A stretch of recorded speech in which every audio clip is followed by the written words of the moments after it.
warahmatullahi wabarakatuh. Ya, selamat pagi. Ini saya dengan Prof. Jo aja panggilnya ya. Prof Juan ya? Jo. Prof. Jo. Oke, siap Prof Jo. Jo. Ini Ok, siapa nih? Di dengan Diki ya Prof. Diki. Ya, Ya, oke Diki. baik. Gimana Diki? Bagaimana nih Prof, kalau misalnya Ya, kita melihat untuk sejauh ini terkait hmm, dengan profesionalisme Pamong Praja ini seperti apa sejauh ini Prof melihat sendiri? ya. Jadi perkembangan profesionalisme kepemimpinan Pamong Praja ini Mhm. secara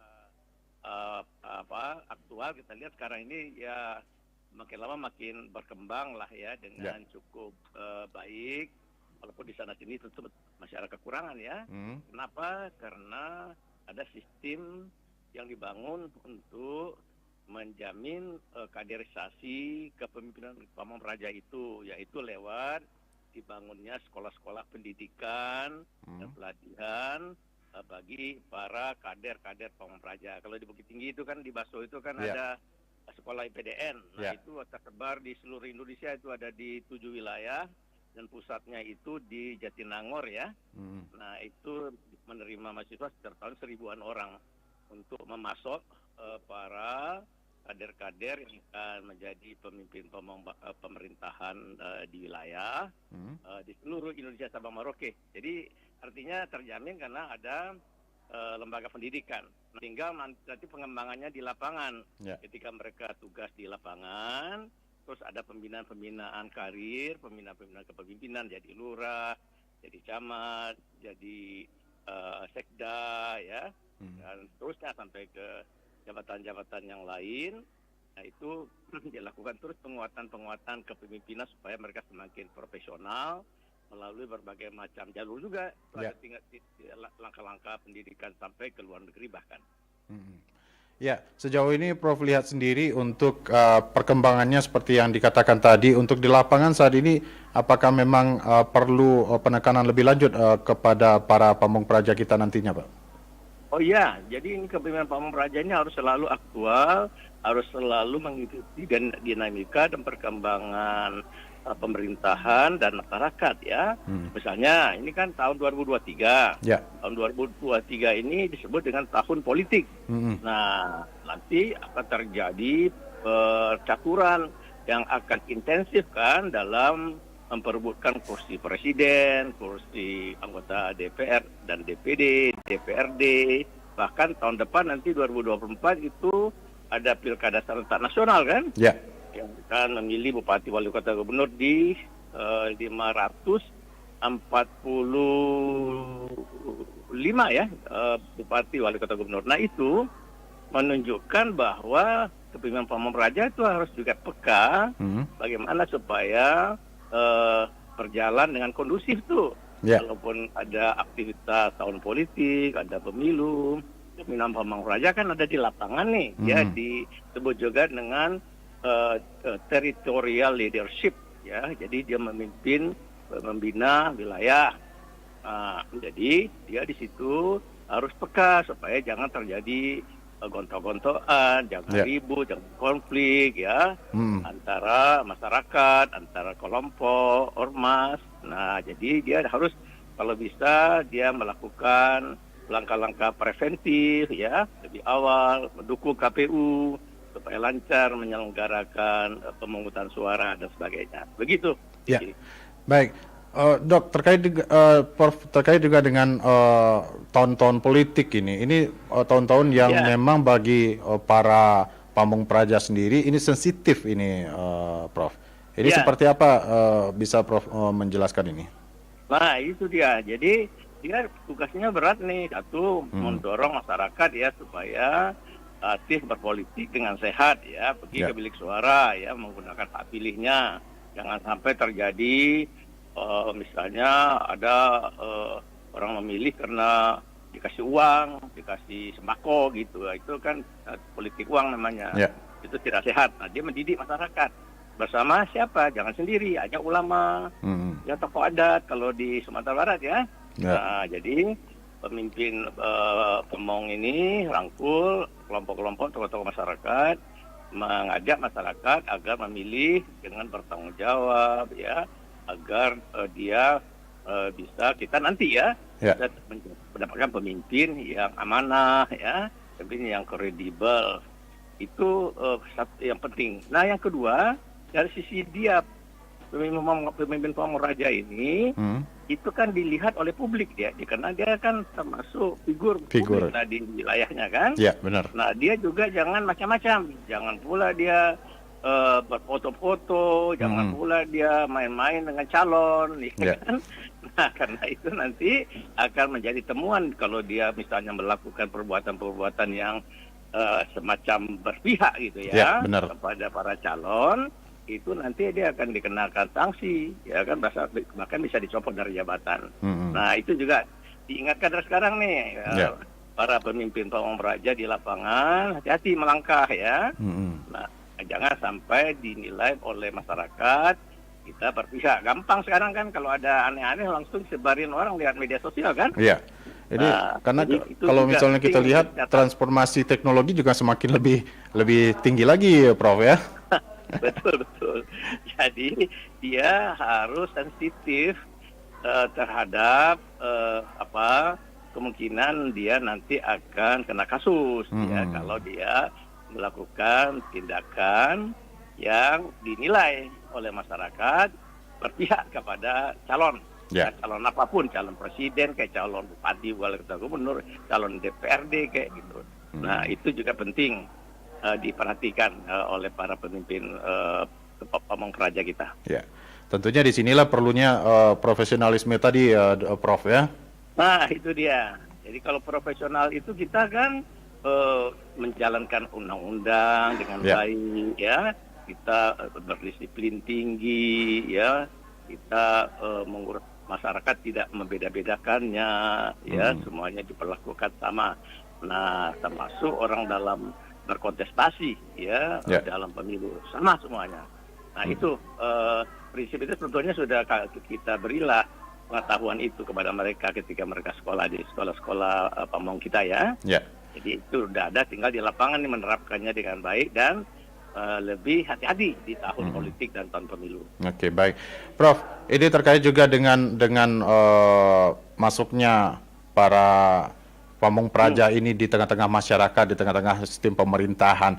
Nah, ini menjadi perhatian nih, Dok, Prof, di saat mereka sudah diterjunkan ke masyarakat. Nah, seperti apa kira-kira, Prof, dalam menjalankan proses roda pemerintahannya, terutama juga kita takutnya ini ada sistem ini saudara saya, ini seperti apa nih, Prof? Oh iya.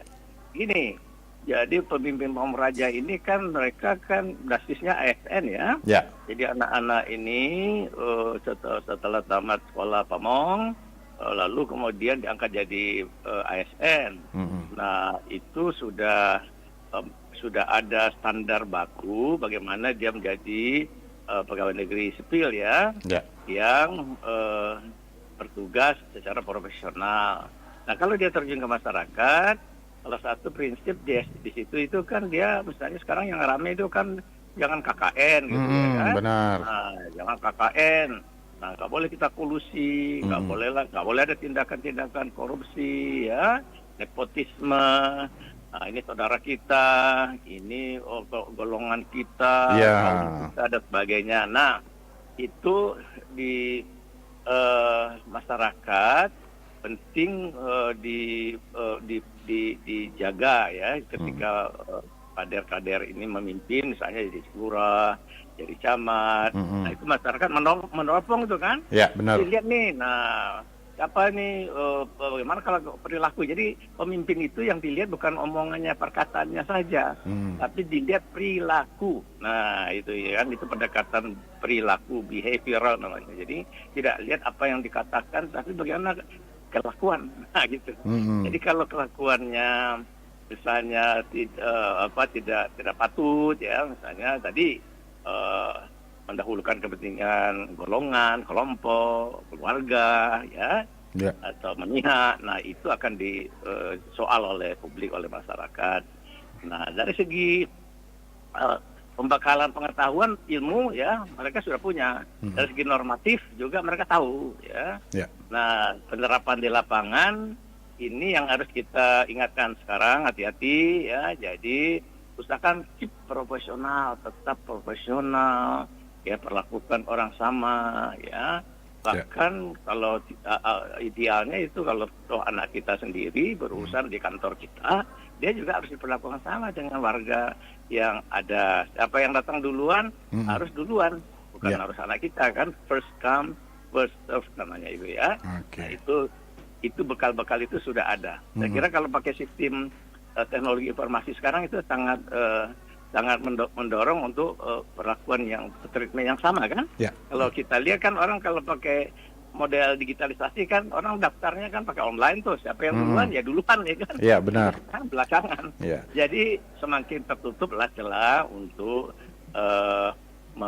melakukan polusi itu. Begitu Dik. Ya, kalau misalnya dalam artian walaupun dapat berurusan dengan abang sendiri, papa sendiri, ataupun dengan paman sendiri, yang antri tetap harus di belakang begitu, Dok, ya, Prof ya? Betul. Ya, itu dia. Itu udah pakemnya. Apalagi sekarang model digitalisasi. Jadi pelayanan publik kita itu harus sampai itu pamong-pamong itu sangat akrab. Mereka juga diberi pengetahuan tentang bagaimana teknologi informasi dan pengembangan digitalisasi. Bahkan sekarang itu kita lihat kan ada perkembangan yang terakhir itu namanya artificial intelligence. Nah, itu ya kan, kemampuan kayak gitu juga udah dibekali oleh sekolah lah gitu anak-anak ini. Tinggal bagaimana dia menerapkan di lapangan. Nah, oleh karena itu juga baiknya juga masyarakat rewel gitu ya, menyoal. Nah, kalau di Minangkabau di Sumatera Barat ini kan orangnya agak cerewet nih, rewel nih. Benar. Karena duduk sama rendah, tegak sama tinggi kan. Nah, jadi dia langsung sensitif ke ini masa mentang-mentang abangnya, mentang-mentang bapaknya ya, langsung orang kita ribut tuh. Nah, itu satu nilai potensi budaya yang bagus tuh saya kira.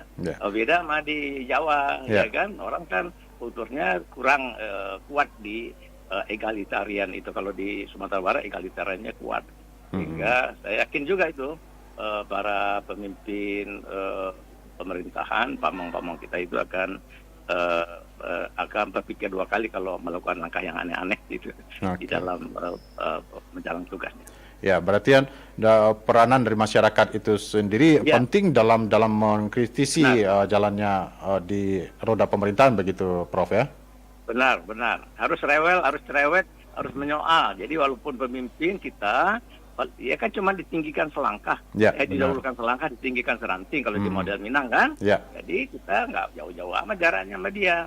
Jadi masyarakat speak out, bicara, rewel, nyoal kalau ada hal yang kurang baik ya, yang tidak pada tempatnya. Tapi kalau dia bagus juga apresiasi lah. Nah, cuman masyarakat kita ini kan masalahnya kalau ada soal baru ribut. Kalau dia bagus, diam-diam pula, nggak mau pula kasih penghargaan, pujian, nah kan gitu pula kelemahan masyarakat nggak kalau udah baik itu lah, udah tugasnya lah kan gitu. Jadi mestinya juga kalau rancak sama itu ya kan, nah itu bisa diomongin di lapor lah ya kan, sehingga si pamong ini juga ada motivasi, semangat ya kan. Siapa sih orang kalau nggak senang diberi penghargaan, dihargai gitu kan. Jadi gitulah. Jadi masyarakat kritis, beri masukan saran, tapi juga tolong masyarakat juga fair, kalau ada yang bagus kerjaannya kita beri apresiasi gitu ya kan. Berarti dalam artian yang profesionalisme bukan hanya pamong prajanya juga saja, Prof ya, namun masyarakat juga harus profesionalisme, Prof ya. Cerdas kalau masyarakat. Cerdas ya.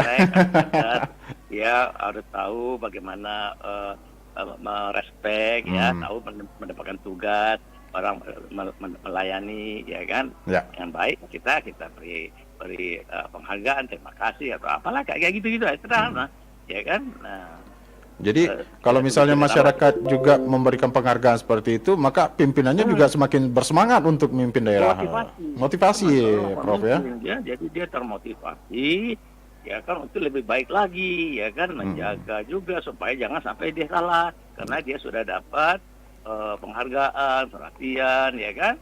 Nah, itu betulnya bagi dia itu poin. Kalau masyarakat itu memuji atau mengapresiasi, nanti itu sampai ke telinga komandan, biasanya itu telinga bupati, wali kota, gubernur, ya kan, atau pejabat-pejabat tinggi lainnya. Nah, itu menjadi bahan ketika mereka rapat untuk menentukan karir lanjutan, anak-anak ini, pamong ini bisa dapat promosi. Gitu. Ya. Jadi itu bahan. Kalau masyarakat menilai baik, itu kan lama-lama nyampe ke telinga pemimpin di tingkat atas gitu ya. Nah, itu Ya. contohnya. Ya, jadi sangat juga penting gitu, karena akan membantu dia untuk bisa meningkatkan karirnya ke jenjang lebih tinggi. Gitu, Diki. Ya, baik. Dan Prof, seperti yang kita ketahui bahwasanya para pamong praja ini merupakan juga calon-calon nantinya akan memimpin satu instansi, baik itu pemerintahan. Dan sejauh yang kita lihat nih, Prof, dengan sering berjalannya waktu, apa nih yang menjadi perhatian dan fokus dari Prof sendiri dengan keberadaan mereka di roda pemerintahan ini?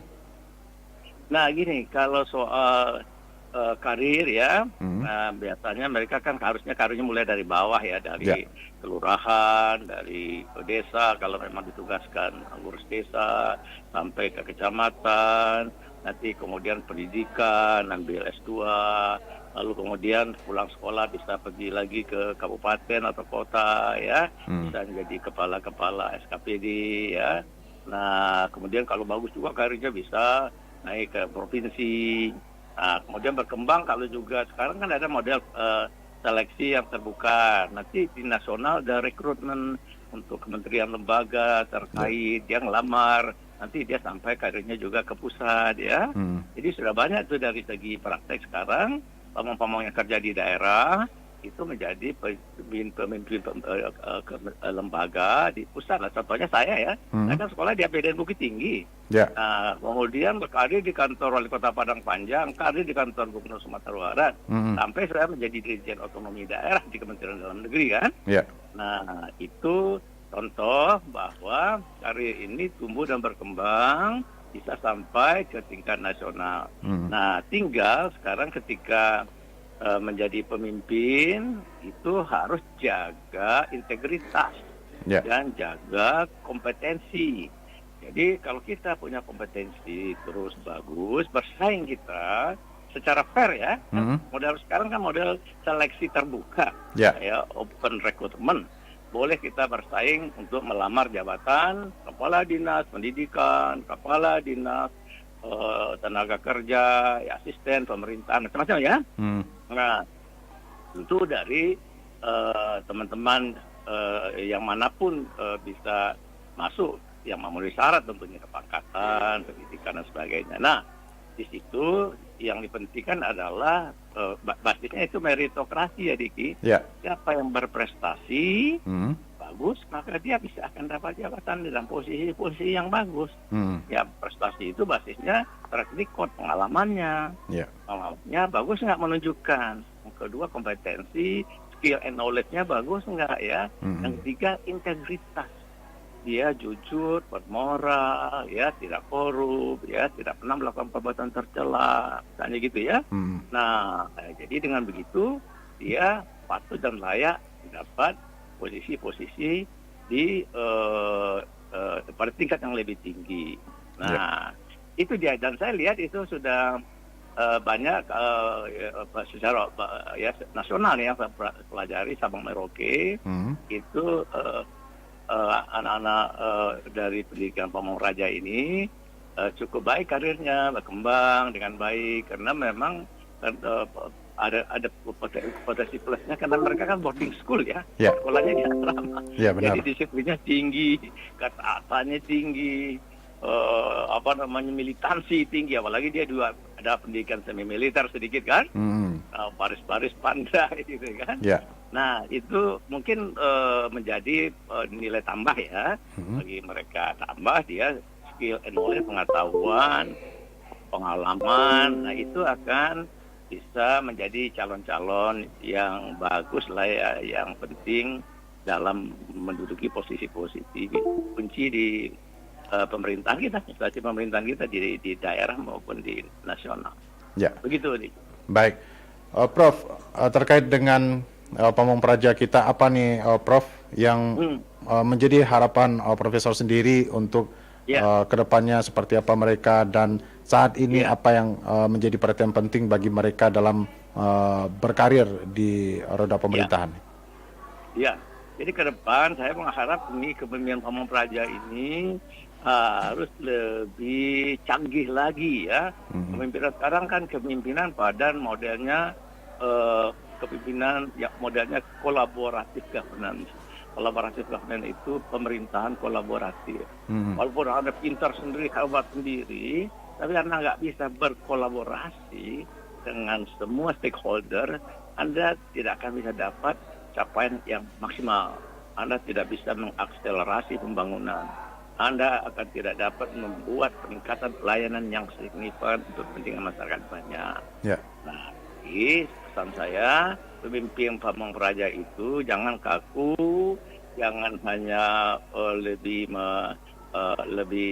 main one man show gitu ya, jalan sendiri, tapi harus lebih banyak menjalin kerjasama kolaboratif governance namanya, mengelola pendekatan itu dengan semua stakeholder. Siapa stakeholder itu?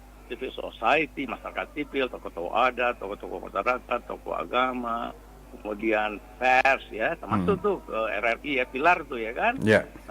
Lalu kemudian pers ya, wartawan, lalu pihak lainnya adalah pihak korporasi atau para pebisnis, para pedagang ya, penggaleh, dunia usaha ya. Nah, itu tokoh pemuda semua dia jalin secara kolaboratif sejak awal, dari mulai merencanakan satu kegiatan, libatkan sampai kepada mencapai kegiatan itu dan mengevaluasi. Nah, itu model yang penting kita adopsi sekarang. Jadi keberhasilan banyak pemimpin pemerintahan di negara ini saya pelajari dengan model pendekatan kolaboratif governance itu. Ada banyak gubernur yang kita perhatikan seperti Gubernur Jakarta, Gubernur Jawa Timur dan sebagainya ya. Itu menggunakan pendekatan kolaboratif governance itu sehingga dia bisa mempercepat pelayanan publiknya.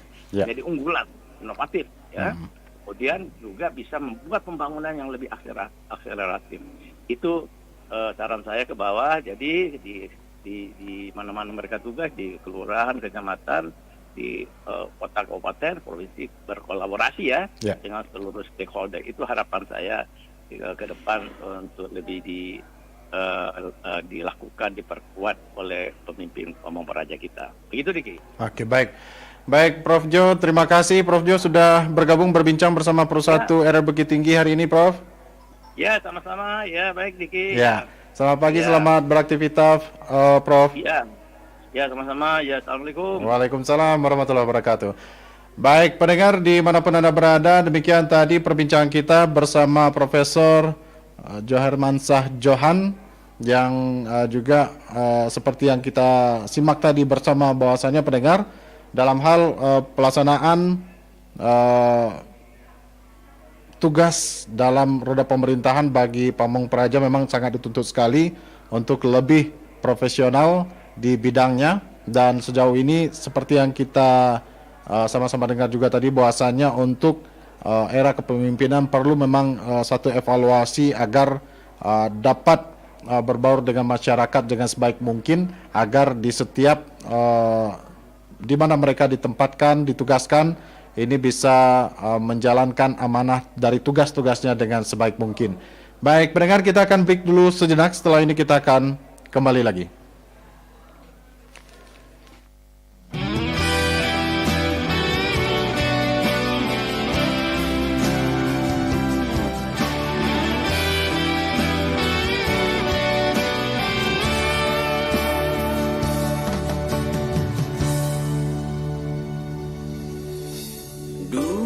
Jam yang lalu kau hiasi hidupku, 2 jam yang lalu kau kecup kedua mataku.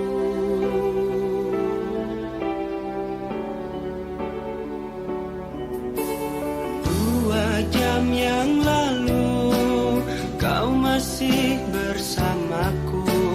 2 jam yang lalu kita lepaskan semua rindu.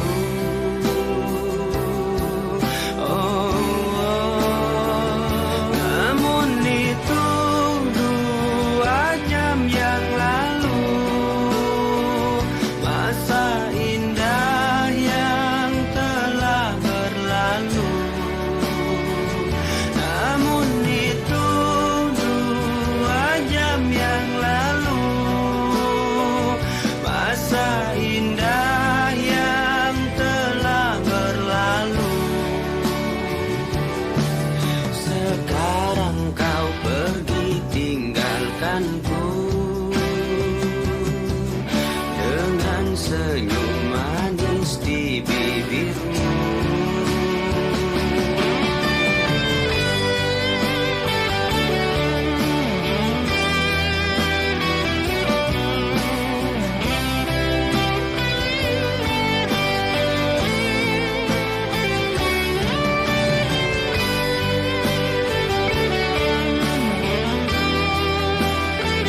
jam yang lalu kau masih bersamaku.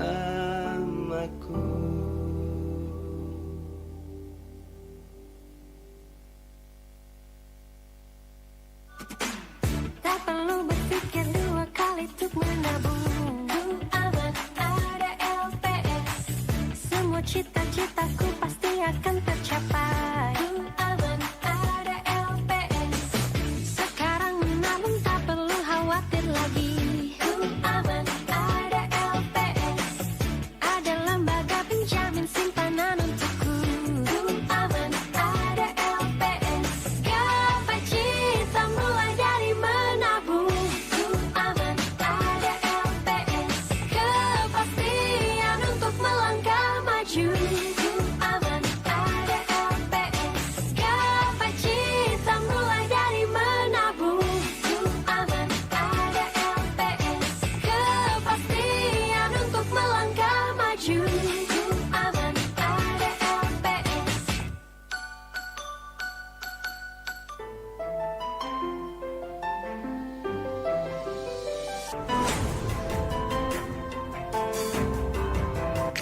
Dari Sulawesi Utara, Maria Walanda Maramis berusaha memberdayakan dan memajukan kondisi kehidupan kaum perempuan Indonesia. Pemberdayaan ini dilakukannya pada bidang pendidikan, politik, bahkan kesehatan. Ketika itu, posisi perempuan sangat bergantung pada adat yang berlaku. Pada 1917, ia pun membentuk perkumpulan perempuan di Manado, yakni Percintaan Ibu kepada Anak Temurunnya atau PIKAT. Ia bahkan mengusahakan agar perempuan mendapat tempat dalam urusan kenegaraan. Hingga pada 1921, perempuan pun akhirnya diperbolehkan memberi suara saat pemilihan anggota Minahasa Raat.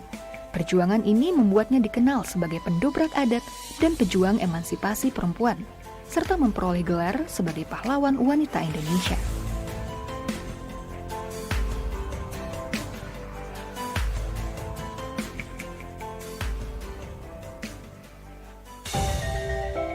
Mengungkap yang patut diketahui dan menyampaikan aspirasi terkait kondisi terkini. Temukan ragam informasi dan aspirasi dari Payakumbuh dalam Batia. Bicara tentang informasi aspirasi Payakumbuh, Rabu, minggu kedua setiap bulannya di 94,8 FM Pro 1 RRI Bukit Tinggi, kanal informasi dan inspirasi.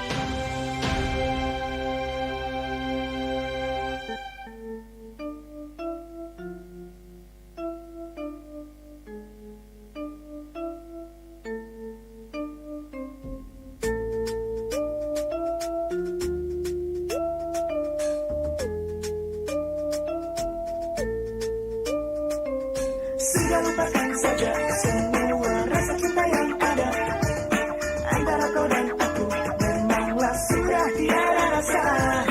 Bukan ku tak mau menyayangimu, mencintaimu seluruh hidupku.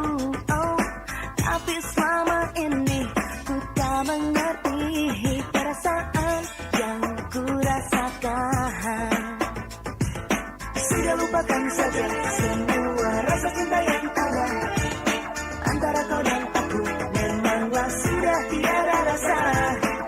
Biarkan saja semua cerita yang telah lalu, anggap tak pernah ada sesuatu antara kita berdua. Bukan ku tak mau menyayangimu, mencintaimu seluruh hidupku.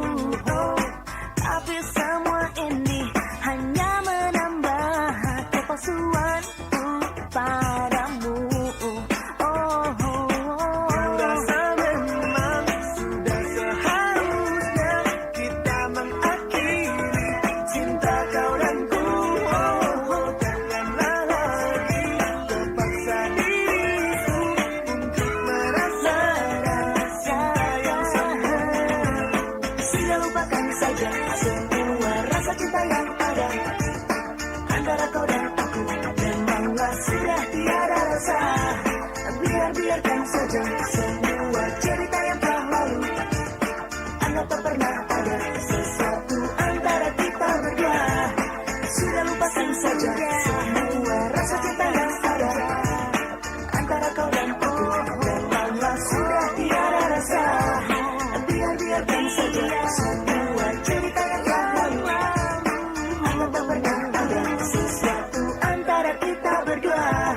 sudah lupakanlah saja semua cerita cinta kita. Ya coba lihat memang sudah tiada ada rasa. Ya tak usah lagi kau paksakan agar ku merasa cinta.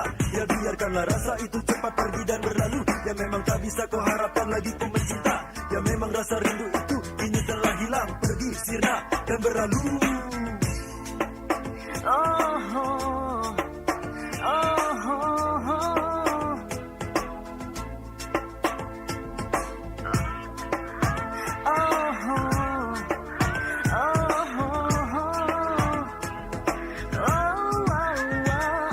Sudah lupakan saja semua rasa cinta yang ada antara kau dan aku. Memanglah sudah tiada rasa. Biarkan saja semua cerita yang telah lalu.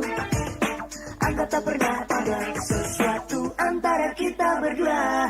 Sudah lupakan saja semua rasa cinta yang ada antara kau dan aku. Memanglah sudah tiada rasa. Biarkan saja semua cerita yang lalu. Anggap tak pernah ada sesuatu antara kita berdua.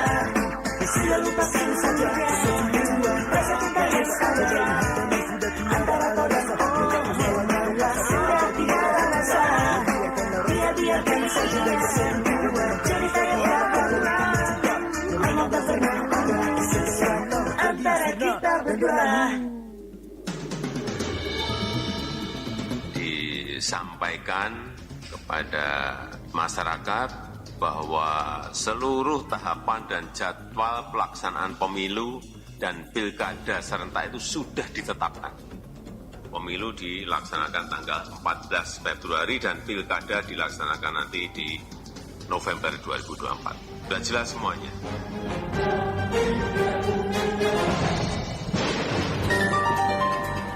Indonesia secara resmi melaunching tahapan pemilu 2024. Peningkatan eskalasi politik pun kian mulai terasa. Sebagai warga negara, kita punya hak untuk mendapatkan informasi yang berkaitan dengan pemilihan umum. Bersama RRI Bukit Tinggi, kami akan mengulas pemilu dari berbagai sudut pandang, serta mengajak Anda berinteraksi bersama kami melalui telepon 0811 669 9480. Ikuti Geliat Pesta Demokrasi setiap hari Jumat, minggu kedua dan keempat pukul 10 hingga pukul 11 waktu Indonesia Barat hanya di 94,8 FM Programa 1 RRI Bukit Tinggi, kanal informasi dan inspirasi. Ya, baik. Terima kasih pendengar. Anda masih bersama kami dalam acara Kopi Steng kita di kesempatan pagi hari ini, pendengar. Dan tentunya terkait dengan profesionalisme Pamong Praja, ini menjadi suatu hal yang sangat penting bagi para Pamong Praja kita agar nantinya di saat mereka ditugaskan di setiap instansi pemerintahan dapat bekerja dengan lebih maksimal dalam mengabdi kepada negara. Baik, pendengar, membahas terkait dengan profesionalisme Pamong Praja, saat ini kita sudah bersama Direktur IPDN Kampus Sumbar, ada Bapak Dr. Tun Huseno. Kita sapa beliau. Selamat pagi Pak Huseno. Halo, Assalamualaikum. Selamat pagi Pak Huseno.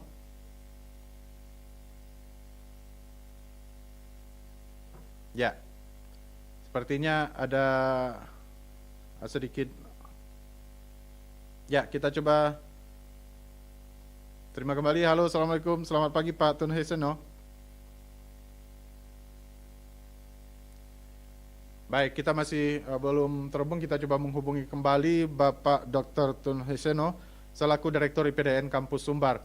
Dan pendengar, ya seperti tadi kita sudah juga membahas terkait dengan profesionalisme para Pamong Praja yang juga perlu sangat hati-hati sekali dalam hal juga. Baik, kita terima kembali. Assalamualaikum, selamat pagi Pak Dr. Tun Huseno.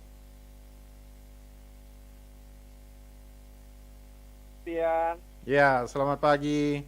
Bagaimana kabarnya pagi ini Pak?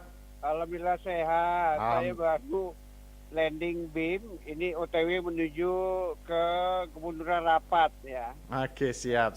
Oke. Baik. Baik, Pak Tun Heseno, mohon maaf sekali kita mengganggu aktivitas perjalanannya di pagi hari ini. Dan Pak Huseno, terkait dengan profesionalisme para pamong praja kita nantinya, ini seperti apa dari Bapak sendiri menanggapinya sejauh ini, Pak? Silakan Pak Tun Heseno. Pertama, saya apresiasi ya pertanyaan yang luar biasa. Ya, sebetulnya ini inti dari persoalan yang akan saya jelaskan supaya pendengar bisa paham terhadap profesionalisme daripada pamong-pamong yang kami siapkan. Baik, pendengar yang saya cintai, ya, pertama ya tentu saya perkenalkan diri dulu. Ya, Tun Heseno, Direktur IPDN Kampus Sumatera Barat. Kemudian saya juga diminta RRI untuk berbagi di dalam Dies Natalis kami yang ke-67. Ya. Baik ya, kalau bicara profesionalisme tentu tidak semudah yang kita ucapkan. Benar. Jadi tentu kita perlu program-program yang sifatnya aktual. Ya. Nah, kalau di IPDN metode kita yang kita kenal dengan JAR LATSU ya. Ya. JAR itu JAR pengajaran, LAT pelatihan, dan SU pengasuhan. Jadi 3 kekuatan inilah yang membentuk calon-calon purna praja atau bisa profesionalisme. Oke, pertama saya jelaskan dulu untuk yang pengajaran. Kita sudah ditetapkan Kemendikbudristek untuk kurikulum kami itu 60% praktikum, hanya 40% teori. Ya, berarti Kemendikbud memang memaksa kami untuk melahirkan pamong-pamong yang profesionalisme. Nah, di tingkat di proses pengajaran ini kita membawa praja-praja itu lebih banyak praktikumnya. Ya. Seperti di kampus Sumatera Barat. Itu kita 2 prodi. Satu prodi studi keuangan publik dan satu prodi teknologi rekayasa informasi pemerintahan. Ini lebih banyak ke IT-nya. Ya. Oke, kita lihat dulu di prodi studi keuangan publik. Ya. Di kelas itu praja selalu diajarkan bagaimana tata kelola keuangan daerah yang baik dan benar. Ya. Sehingga mereka diajarkan bagaimana menyusun anggaran, bagaimana membuat perencanaan yang baik, kemudian bagaimana mereka bisa menginput perencanaan dan penganggaran itu ke dalam satu sistem, satu aplikasi yang namanya SIPD. Ya. SIPD ini adalah sebuah aplikasi semua Pemda, baik provinsi maupun kota, menyusun APBD yang menggunakan aplikasi itu. Ya, sehingga mereka diberikan tiap minggu pelatihan di laboratorium. Kita punya laboratorium SIPD. Sehingga mereka diajarkan bagaimana proses menyusun anggaran, menyusun perencanaan, kemudian mereka juga mampu menginput ke dalam SIPD. Nah, itu salah satu bentuk menyiapkan profesionalisme para purna praja kami. Nah, kalau yang prodi trip, nah, saya sudah sarankan ke pemerintah Kabupaten Agam supaya ada nagari yang berbasis digitalisasi. Kami akan mengupdate website nagari itu berdasarkan potensi nagari. Ya. Ketika Jumat tanggal 3 minggu yang lalu, kami melakukan kegiatan bakti sosial di Kenegarian Padang Taro, di depan Pak Camat Baso, di depan Pak Wali Negari Padang Taro. Saya jelaskan bahwa kami akan mengupdate website nagari yang ada di Kecamatan Baso berdasarkan potensi nagari. Ya. Nah, ini bisa dilingkan. Di satu sisi, Nagari memang butuh website sebagai media promosi komunikasi dan juga sebagai media promosi. Gitu. Nah, di sisi yang lain, Praja juga dia mampu mengimplementasikan terhadap teori yang dia terima di kelas. Gitu. Jadi ada link and match-nya antara apa yang mereka terima di kelas dan mereka bisa mengimplementasikannya di lapangan. Kira seperti itu. Ya. Baik. Halo Pak Tun Huseno. Ya, saya masih gabung ya. Oke, baik Pak Tun Huseno. Untuk nantinya seperti yang Pak Huseno sampaikan tadi, bahwasannya mereka ini juga diberikan pembekalan terkait dengan apa saja nanti yang menjadi perhatian mereka di saat mereka terjun di tengah masyarakat. Nah, sejauh ini Pak Huseno dengan keberadaan para pamong praja kita, apa nih Pak yang menjadi perhatian penting bagi Bapak sendiri di saat mereka nantinya sudah bersama masyarakat atau terjun di roda pemerintahan ini, Pak? Baik ya. Jadi saya selalu sampaikan kepada praja-praja saya di kampus, syarat kalian menjadi pemimpin yang besar itu 4 yang mesti kalian kuasai. Ya. Pertama, kejujuran saya sampaikan. Ya. Yang kedua, disiplin. Yang ketiga, mempunyai jaringan dengan orang-orang terdekat. Ya. Yang keempat, baru skill.